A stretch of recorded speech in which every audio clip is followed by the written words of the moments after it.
I think the real issue there is just that you come in and very late in the going there, you've got a pretty tight group that's formed around LeBron. That's his new championship group as opposed to his old one. And Dwyane and LeBron are really close friends, obviously. So he comes in and is immediately made a starter at J.R. Smith's expense.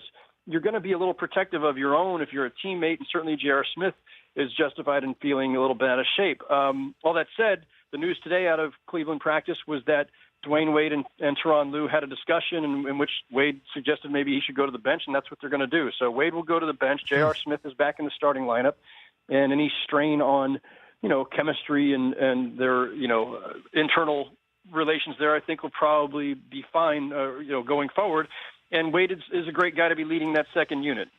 And so, obviously with the injury of Gordon Hayward and then the intrigue, as always, with Cleveland, does this open the door for Milwaukee based on what we have seen over the first 3 games from the Greek Freak, Giannis Antetokounmpo? Did I say that name right, by the way, Howard? Giannis, okay. Like a Y. Okay. And Antetokounmpo it's a lot to spit out. Antetokounmpo. It's taken years of practice for me. I love it. I think it's interesting, Rich.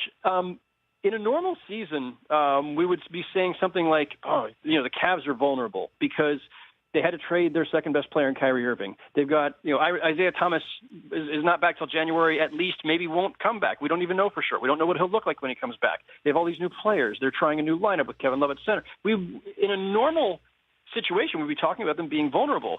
But Boston was a complete overhaul, and now they've lost Gordon Hayward, so now they don't seem much like a threat. I don't know who would be the threat. Maybe Milwaukee. Giannis is certainly taking literally and figuratively massive leaps on a year-to-year basis here, and you've got some good young players around him, but I don't know if they're ready to make that kind of leap yet. And then Toronto and Washington are 2 teams that have been hovering near the top of the East for the last couple of years, but just have not been able to make that quantum leap to Cleveland's level. And I'm not sure that either of them did, neither of them did really anything in the offseason to close that gap. So it's more about Cleveland. If Cleveland malfunctions on its own, then it opens the door. But if Cleveland, and look, they've got LeBron. He's the ultimate equalizer. All they have to do is just be competent, and they'll probably hold everybody off. For more Rich Eisen Show, tune to Audience Channel 239 on DirecTV or download the Rich Eisen Show app.